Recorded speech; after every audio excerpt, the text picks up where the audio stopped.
कश्मीर के सबसे beautiful villages अगर कहीं हैं तो वह है पहलगांव। विलेजेस ऑफ शेफर्ड से फेमस पहलगांव में काफ़ी सारे छोटे छोटे विलेजेस हैं जो बड़े बड़े हिमालय के पीक्स और एवरग्रीन फॉरेस्ट से सराउंडेड हैं। यहाँ आते ही आपको दो चीज़ें सुनाई देंगी, एक तो इन बर्ड्स की सिंगिंग, पूरे गांव में फ्लो होती है रिवर जो आपको नेचर के बहुत ही पास फील कराते हैं। और जब ये सब नज़ारे आपकी आंखों के सामने होते हैं तब ऐसा लगता है कि क्या ऐसी जगह सच में एग्जिस्ट करती है।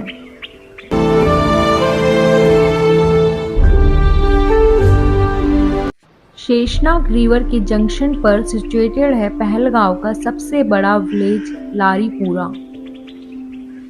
पहलगांव से 13 किलोमीटर आगे मोटरेबल रोड खत्म हो जाती है और जहां रोड खत्म होती है वो जगह है चंदनवाड़ी।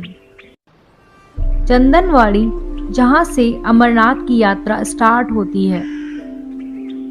ठहर जाना क्या जा रही जो पर्वत भी मुझको रोके, मुझे रोके, मैं ठोकरों से उड़ा दूं दो पल में।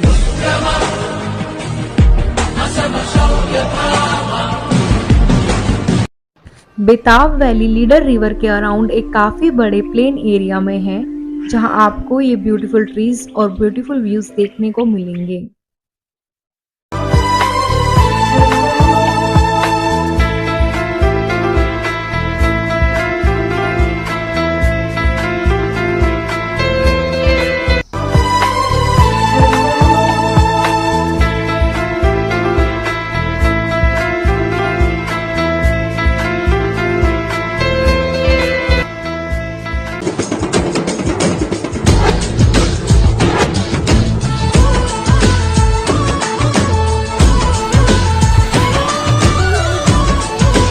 पहलगांव में मैं कुछ विलेजेस और कुछ टूरिस्ट प्लेस पर गई जहां पहाड़ों को काफी पास से मैं देख पाई, पर पहाड़ों को समझा तभी जब यहां इनमें रहने वाले लोगों से मिली। और पहलगांव भी उन सब जगह में से एक है जहां पहुंचकर आपका सफर खत्म नहीं बल्कि शुरू होता है, क्योंकि सिर्फ एक बार यहां आना मुझे तो काफी नहीं लगा और यहाँ दोबारा आने का मेरा सफर मन ही मन यहाँ से जाते ही शुरू हो गया।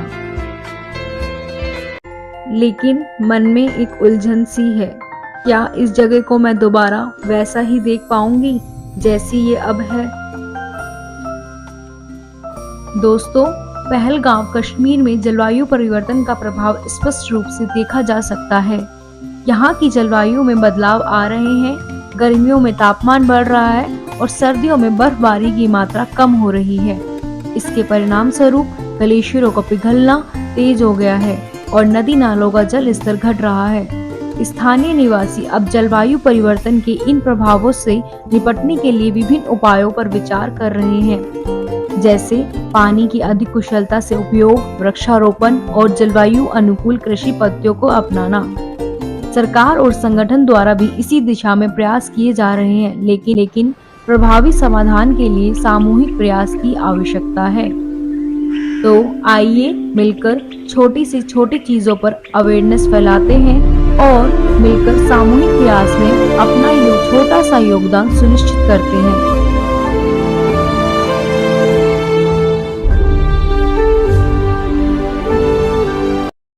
अब हाउ टू यूज सीखो। देखो, आपको मैं इंडस रिवर टॉपिक कंप्लीट करा चुकी हूँ और मैंने बताया है कि यूपीएससी लोकेशन से क्वेश्चन पूछता है जो इम्पोर्टेंट होती है, एनवायरमेंटल कंसर्न, जहाँ कॉन्फ्लिक्ट की सिचुएशन होती है। फिर यूपीएससी किस तरह से क्वेश्चन पूछता है वो भी मैंने आपको दिखाया है। हम डल लेक, फिर गुलमर्ग, फिर यहाँ पे जो वेरीनाग झरने से झेलम रिवर निकलती है और पहलगांव यहाँ पे आस पास जो है लोकेशन इम्पोर्टेंट है। तो इसी तरीके से आपको एसए में किस तरह से ब्रेनस्टॉर्मिंग करनी होती है ये सब मैं आपको फर्स्ट से सेकंड लेक्चर में समझा चुकी हूँ। यहाँ पर क्या हम किस तरह से चीजों को लेकर चल रहे हैं, तो आपने अगर नहीं देखे तो आप पहले उन लेक्चर को देखना। और हमारा जो मेंस है वो 29/2024 को है एसए का, तो उससे पहले आपको ये सारे लेक्चर लेकर खत्म कर लेने हैं। तो अब आपका काम है कि आप अब उस चीज को करोगे या नहीं। अगर आप नहीं करोगे तो कोई और कर लेगा, क्योंकि सीट तो फिर लिमिटेड ही है। तो अब इतना करने के बाद अब आपका ही काम होता है, अब आप उस चीज को अच्छे से रिवाइज करो। उसके बाद हमने ये वाली चीज देखी थी। अब मैं आपके सामने धीरे धीरे जैसे नई नई चीजें, एक एक चीजें नई ऐड करती जा रही हूँ, ताकि आप धीरे धीरे सब कुछ सीखो। तो देखो हम क्या कर रहे हैं, हम ज्योग्राफी में पढ़ रहे हैं। अब हम ज्योग्राफी पढ़ने के साथ साथ उन जगहों को देख भी रहे हैं और घूम भी रहे हैं, और मेंस और प्रीलिम्स में किस तरह से पूछता है वो भी समझ रहे हैं। अब आप ये देखो, सस्टेनेबल डेवलपमेंट गोल हमारे 17 है। कोई भी पॉलिसी या कोई भी नीति बनाई जाती है तो किन चीजों को ध्यान में रख के बनाई जाती है, इन्हीं सारी चीजों को ध्यान में रख के बनाई जाती है। तो इसलिए बोल रही हूँ कि यूपीएससी की डिमांड को समझो। तो अब हमने उसका इसमें से एक तरह से कौन सा पार्ट ले लिया, 13 क्लाइमेट एक्शन, या कोई भी समिट हो रही है, सम्मेलन हो रहा है, तो किसमें आ जाएगा वो सारी चीजें जो भी हम कर रहे हैं क्लाइमेट एक्शन में। और इस पूरे को लेकर भी एक ऐसे यूपीएससी ने पूछा हुआ है, तो फिर से आने के भी चांसेस हैं। दूसरा, अब हम क्या करेंगे, फिर धीरे धीरे आगे बढ़ने के साथ साथ एक एक करके ऐसे एक एक करके ये सारे हम कवर कर लेंगे। तो आप टेंशन मत लो कि मैं इसी तरह की वीडियो ला रही हूँ। अभी जैसे ज्योग्राफी चल रहा है तो उसी के अकॉर्डिंग फिर करंट अफेयर्स वाली वीडियो आ रही है, ठीक है। ऐसे ही हम कभी इसको उठाएंगे, इसको उठाएंगे, तो उसी के अकॉर्डिंग मैं आपको सारे जो डाटा फैक्ट्स जो भी चीजें हैं सब उसी टाइम पे करवा दूंगी, क्योंकि आप एक चीज को एक जगह ढंग से पढ़ लो, ठीक है। कोई भी टॉपिक है तो उसको पढ़ लो ढंग से। अब मान लो जैसे ये पुवर्टी है, तो पुवर्टी तो ऐसा टॉपिक है ना जो जीएस 1 में सोसाइटी के अंदर भी है, फिर सोशल जस्टिस के अंदर भी है, फिर इकोनॉमी के अंदर भी है, फिर एससी में भी आता है।